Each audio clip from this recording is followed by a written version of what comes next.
Domplex.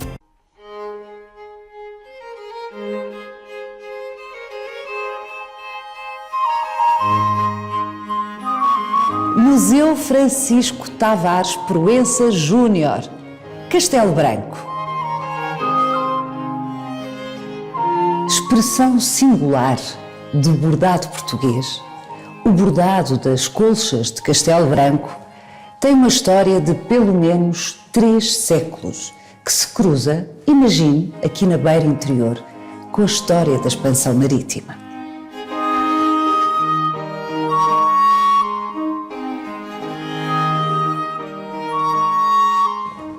Fruto do labor silencioso das mulheres desta zona de fronteira do centro de Portugal, o bordado de Castelo Branco só foi valorizado pelo discurso público quando serviu ideologias nacionalistas.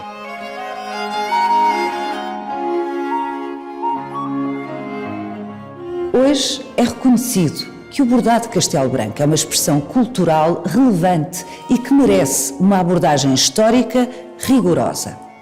Há também a consciência de que a sua qualidade,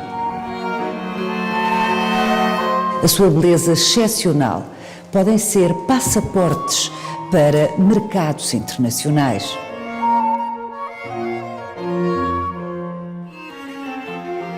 A existência de uma importante coleção no Victoria and Albert Museum, em Londres, é disso testemunho.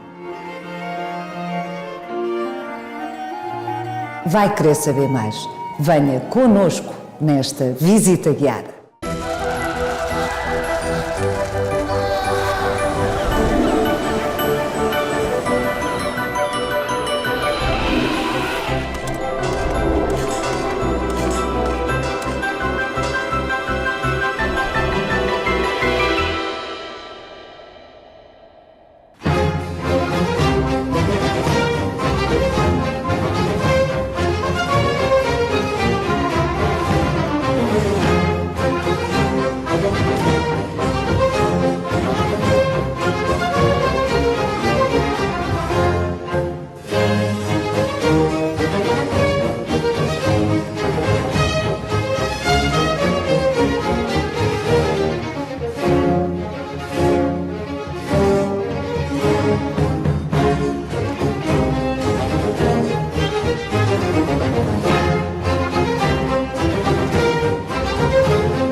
As colchas de Castelo Branco, o bordado de Castelo Branco, é inconfundível. É mesmo isso, é o primeiro olhar que é inconfundível.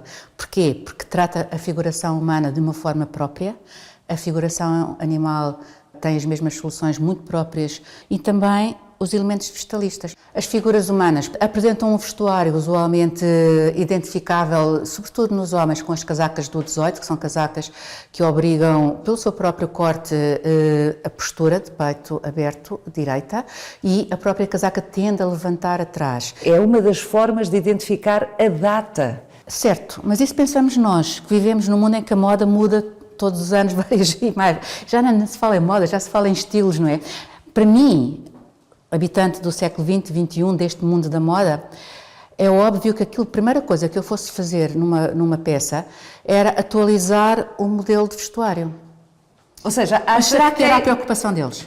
Pois, não sabemos, não é? Exatamente. Não há documentos que atestem de quando é que é esta colcha. Não. Portanto, uma das pistas evidentes seria o vestuário. Estão vestidos de que tempo? Agora, como bem diz a Clara, o tempo podia ser aquele que efetivamente estavam a viver ou podiam estar a reproduzir qualquer coisa anterior. Exatamente.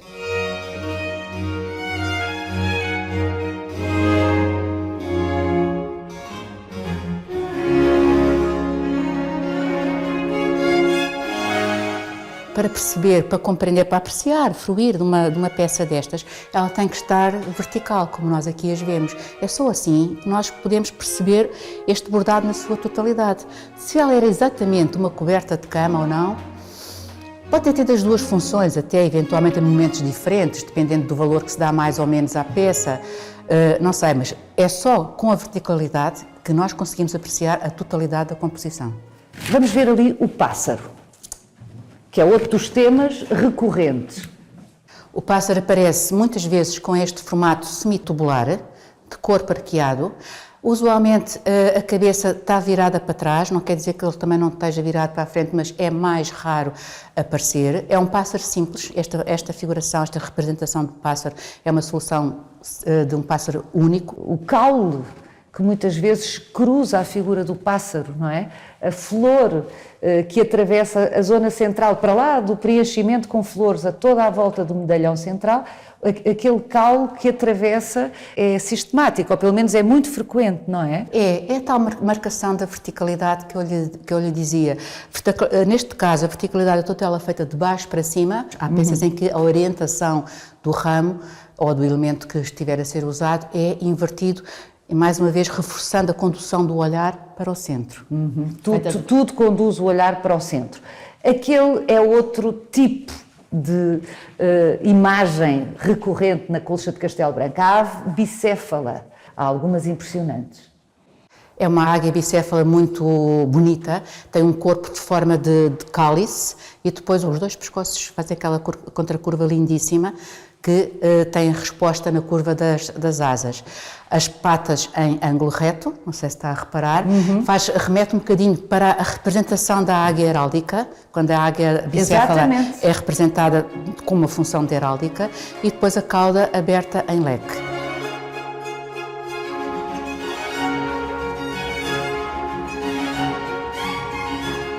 Além das aves, neste caso temos ainda um outro animal representado, curiosamente sobre o eixo horizontal, que são dois pequenos e quase que irreconhecíveis veados. Pois só, nem tinha reparado, estou, lindo. Mas de facto, claro, o que é característico, o mais sistemático do bordado de Castelo Branco, no que toca aos animais, à representação zoomórfica, são as aves. Claro, sem sombra de dúvida.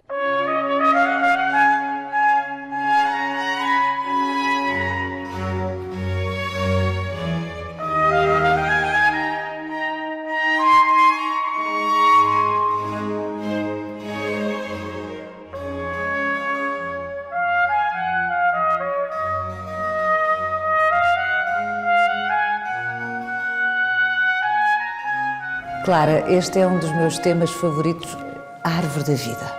Curiosamente, aparece sempre com estes conjuntos de montes de embaixo, e a árvore da vida é um símbolo transversal a culturas, a religiões, a mundos, quase diria eu.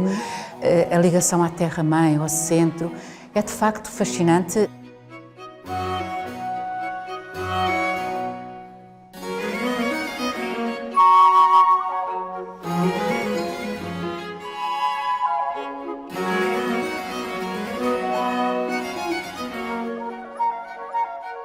Todos os elementos destes vocabulários têm valores simbólicos, eles vão variando ao longo do tempo e vão variando em culturas também, mas a romã é um elemento transversal. Aqui está tratada o fruto em si, nós vemos-la pelo exterior, não vemos em corte com os grãozinhos todos da romã, o símbolo mais associados diretamente à fertilidade, à riqueza, à abundância.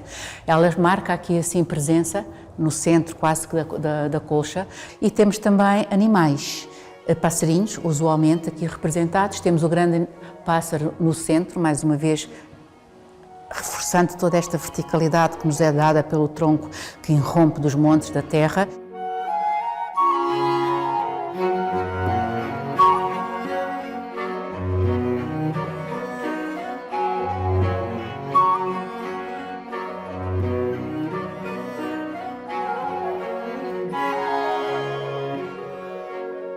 Clara, nós já vamos falar das influências que se pressentem nestes bordados, nestes temas, na maneira de tratar os temas, essencialmente, mas falta-nos ainda um tema típico da colcha de Castelo Branco.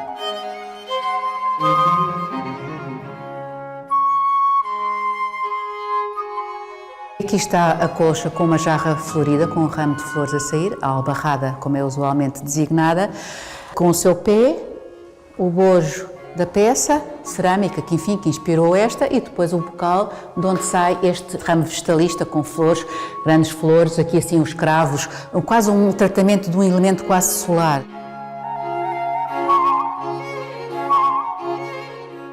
Há aqui uma série de desenhos que não estão preenchidos com seda. Não, eles estiveram. Ela já caiu.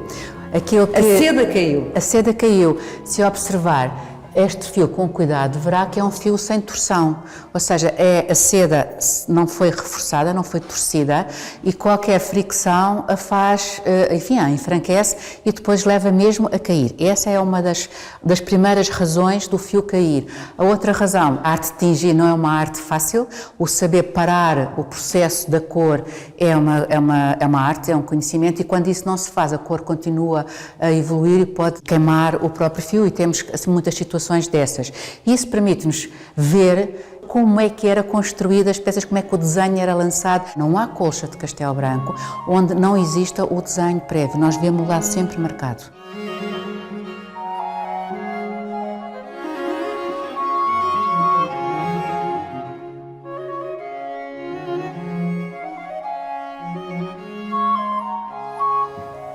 Esta é a zona das tecnologias tradicionais. Aqui no museu, adequadíssimo para compreendermos como é que as pessoas desta região produziam o linho.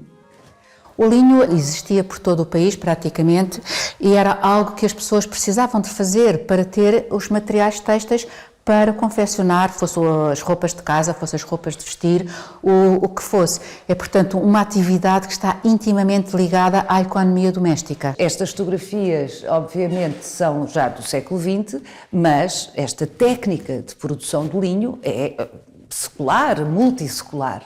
Sim, absolutamente. É uma coisa que vem desde que o homem começou a produzir e a procurar substitutos para peles para fabricar tecidos. Era a única maneira. Aqui o que nós vemos é a fase de transformação da fibra para poder depois, como temos aqui aliás demonstrada em vários estádios, para poder depois entrar no tear.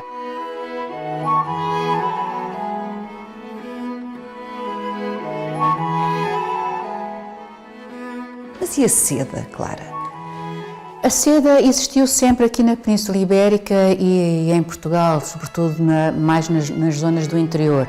Há inclusive uma tentativa do Marquês de Pombal, como sabe, de aumentar a produção. Nunca teve o significado económico a nível nacional de referência e de grande importância. Temos mesmo na Junta de Comércio de Lisboa, existe documentação que refere fábricas de seda na cidade de Lisboa à época, mas há sempre uma queixa associada, ou seja, não é suficiente.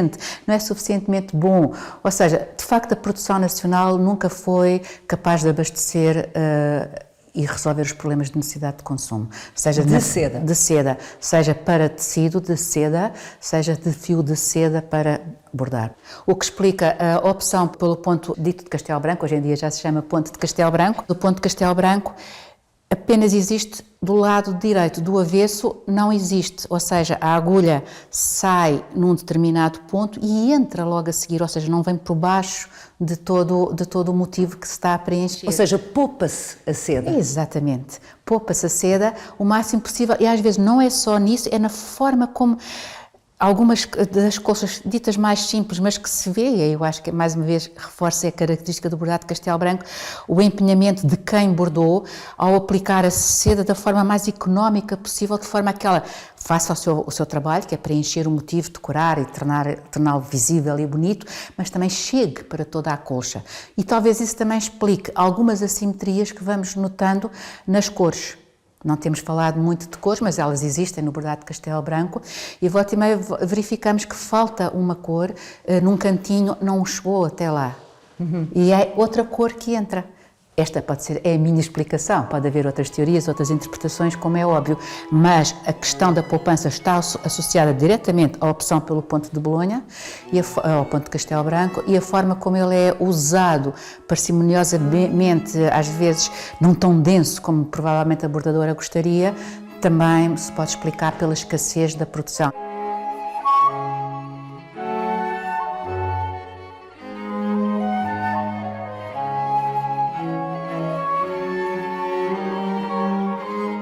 A prática de bordar e de bordar pelas senhoras da nobreza, da aristocracia ou da burguesia, portanto com um estatuto financeiro que lhes permitissem isso, é uma tradição que vem de longe. Basta recordarmos da tapeçaria de Bayeux da Rainha Matilde, uma peça medieval que ainda hoje em dia faz os nossos encantos. Isso é uma prática constante. A Rainha Dona Leonor bordava nos círculos da nobreza, da aristocracia, nos círculos mais abastados. As senhoras em casa estavam ocupadas a bordar. Portanto, é uma prática muito antiga. É uma prática As senhoras, muito antiga. Com tempo livre, bordarem, porque evidentemente a grande maioria da população, mesmo a população feminina, era uma população, então nesta região, rural, que estava a trabalhar a terra, não tinha tempo nem meios para se dedicar a uma tarefa cujo fundo era absolutamente supérfluo. Exatamente, o que não quer dizer que não tivessem o gosto e que não tivesse havido alguma tentativa de incursão. No traje popular nós vemos isso.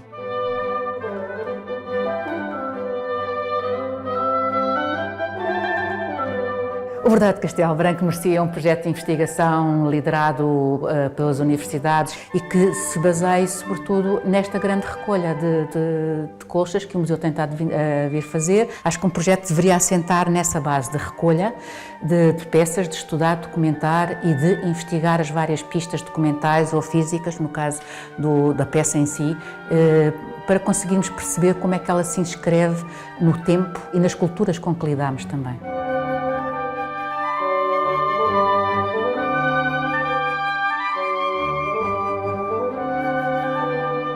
Clara, a colcha mais antiga de Castelo Branco, ou classificada como de Castelo Branco, que se conhece, está datada do século XVII. Ora, esta colcha que está aqui, não pertencendo à coleção do Museu Francisco Tavares Proença, aqui em Castelo Branco, está aqui exposta, é um empréstimo do Museu Nacional de Arte Antiga, é uma colcha também do século XVII, com o pássaro que nós estamos fartas de ver nas colchas de Castelo Branco ao centro, mas é uma colcha indiana. Exatamente. Só prova que nada acaba num dia e começa no dia seguinte, só prova também que fomos um povo atravessado e que cruzamos com inúmeras culturas e que soubemos olhar para elas e tirar coisas que ficaram tão nossas que achamos que são nossas. É evidente que tem aqui o pássaro. Olhamos para este pássaro e, recordando os pássaros que já vimos nas colchas de Castelo Branco, percebemos que é igual e não é, mas vemos aqui assim, sobretudo nesta, muitíssimo interessante, estes 3 círculos concêntricos com um pássaro ao centro, que encontramos exatamente numa colcha que está na exposição temporária a que o Museu Tavares Proença agora apresenta. Exatamente, essa colcha é suscetível de se relacionar visualmente com esta. É muito impressionante os pontos de contacto entre estas duas colchas. Como é que as senhoras que tinham tempo e dinheiro para trabalharem com seda, esse produto supérfluo, luxuoso, passaram a utilizar este tipo de iconografias, deste tipo de imagens que vêm de outras partes do mundo? Provavelmente porque todo o seu ambiente estava inundado de peças que vieram de outras partes do mundo que repetiam estas iconografias e estes tratamentos formais de espaço à saciedade, seja ele mobiliário, os contadores, por exemplo, com os seus embutidos todos, a delimitação das estruturas também retangulares, espaços retangulares, os motivos iconográficos que se vão lá repetir, seja louças.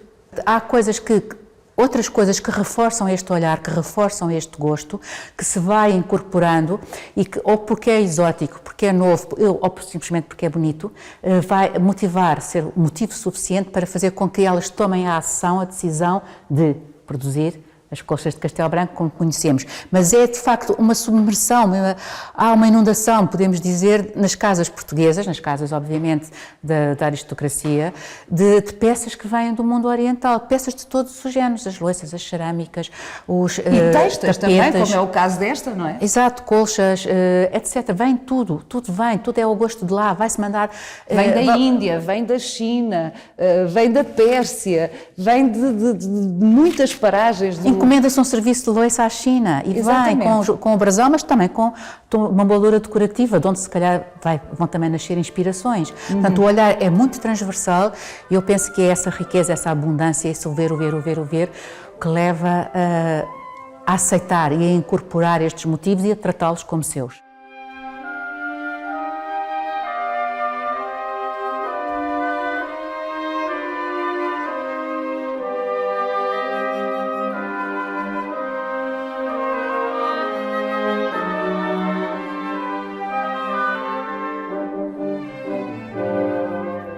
Os 5 sentidos são um tema recorrente na história da arte. É de facto algo que aparece nesta colcha muito bem identificado. Está classificada como sendo proveniente da Índia, mas está escrita em português. Apalpar, ouvir, ver. A colcha não pôde ser toda estendida, dada a escala incrível, mas novamente, Clara, o par ao centro com a flor remete para as colchas de Castelo Branco que temos estado a ver. É incrível. Claro. Então, se é na Índia e está escrita em português, quer dizer que é uma encomenda de portugueses na Índia. Ou a bordadores indianos. Ou a bordadores indianos localizados em Portugal. Também trazidos é possível, para Portugal. Porque isso também aconteceu. Portanto, não há dúvida nessa matéria. É curioso que seja o sentido do tacto que é representado por um par misto e é evidente que o tacto tem aqui duas leituras. Um homem e uma mulher juntos numa flor, mas se calhar também se estão a tocar um ao outro, não é? Como um par romântico faria. Exatamente. Vemos aqui o traje europeu. As figuras humanas estão representadas com um traje claramente europeu, mesmo os cavaleiros que estão situados dos dois lados do medalhão central, os cavaleiros da glória, da fama, vai com uma faixa cruzada ao peito. De facto, são figuras que se distinguem, enquadram o tal tacto, o tal sentido do tacto, mas temos também um elemento que eu acho que é muitíssimo interessante e que é recorrente e que o vemos a ser apropriado por outros olhares e transformado, que é o dragão. Temos aqui um dragão perfeito, quase que faz lembrar os dragões dos Aquamanis. É uma imagem que vem logo de imediato, um eventual dromedário e temos ali uma outra... leões, desculpe. Tem também uns leões, tem o... E a jarra que nós vimos há bocado numa colcha de Castelo Branco também? Tem aqui a albarrada, tem duas albarradas, se me permite, tem esta albarrada aqui assim e tem aqui na barra uma outra albarrada que vai ser, que este motivo dos dois pássaros que ladeiam uma albarrada é tratado de várias maneiras em N suportes têxteis. É impressionante como depois isto se repete e é usado. Dá a ideia que há uma matriz, um livro de modelos, onde volta e meia se vão buscar as ideias e se repetem e elas aparecem por aí. E já agora, antes de ir mostrar como eles depois vão evoluindo, deixe-me mostrar uma coisa que é rara de encontrar, mas que temos numa colcha datada da Idade Média finais num museu em Espanha, dada como portuguesa, e que é este bichinho encantador, um caranguejo, disposto acima e dos lados do medalhão central, assinalando o eixo vertical e o eixo horizontal, os axiais da peça para todos os efeitos. Vamos encontrar uma colcha dita também da Índia, mas que me faz alguma confusão, porque quando olhamos para os dragões ou para os leões, os grifos, vemos uma alteração da representação. Os cavaleiros estão claramente vestidos à europeia, não tenho dúvidas nessa matéria, as armas que usam, as figuras os também camponeses dispersas. também, aqui embaixo. E que remetem, sabe para quê? Para as iluminuras.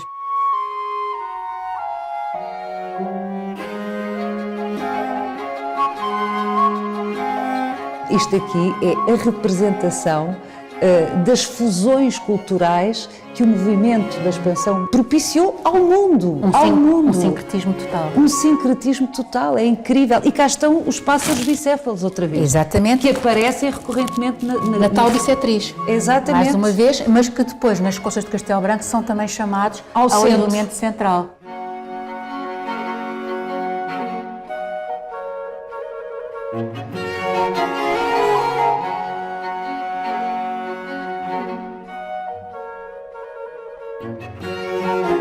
Claro, é muito interessante pensar que quando estas senhoras aristocratas ou populares, o que for, bordavam no século XVIII, no século XIX, e se calhar hoje ainda, no século XXI, na oficina-escola que está afeta a este museu, oficina-escola de bordado de Castelo Branco, é interessante pensar que, ao reproduzirem este tipo de imagens, estão a evocar uma história longuíssima, que é a história dos descobrimentos portugueses, que contaminam o mundo. E neste pequeno gesto doméstico, silencioso, de mulheres, estão a ser citados grandes passos na história da humanidade. Sim, eu subscrevo inteiramente isso. E mais, podemos mesmo pensar que se não fosse este trabalho, grande parte do que foi o enriquecimento do vocabulário artístico e visual português, não teríamos testemunhos. Este passo é o bordado português nas suas todas as variantes, isso muito no bordado também de Castelo Branco, que são o testemunho vivo, o testemunho autêntico. Não tem lá os nomes, mas elas estão praticamente assinadas, que nos são prova de que este olhar existiu, que esta capacidade de olhar, de ver, com olhos de ver, como se costuma dizer, era algo real que fazia parte da nossa identidade. Víamos com olhos de ver, é isso que se chama absorver, interpretamos, torna-se nosso, apropriamos-nos. Não interessa se originalmente era um dragão e os dragões na China, no Oriente, faziam isto, faziam aquilo. É qualquer coisa que lhe vamos dar a forma que nós conhecemos e aproximamos-nos, reconhecemos a matriz, mas também nos afirmamos. Calma, o dragão é vosso, este é o nosso dragãozinho. O pavão era vosso, mas este é o nosso passarinho.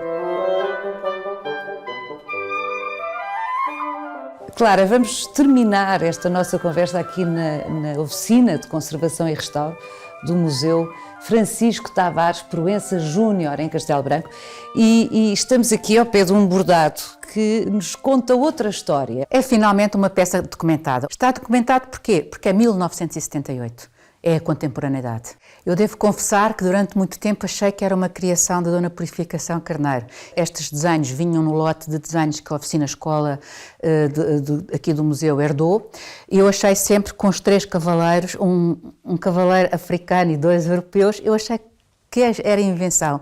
E foi uma enorme surpresa e excitação que quando soube em 2001 pela então diretora do museu que tinha sido encontrado o original, ela é praticamente igual a esta, ou esta é praticamente igual à outra, melhor dizendo, e os cavaleiros já lá estavam naquela. O cavaleiro africano e os outros 2 cavaleiros, é uma coisa muito bizarra.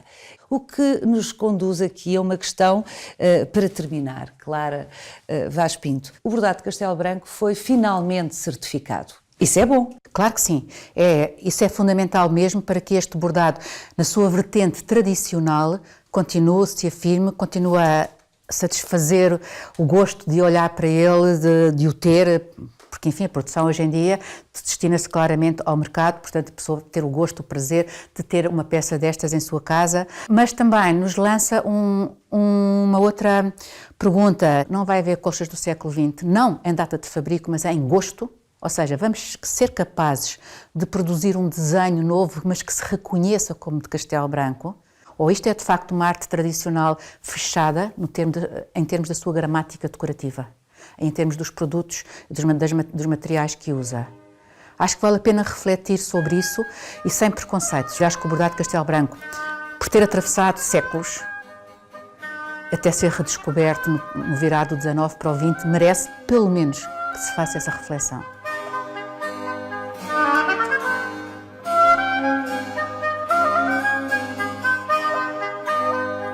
Siga-nos no nosso sítio e na nossa página de Facebook, onde encontra este e os outros episódios do Visita Guiada.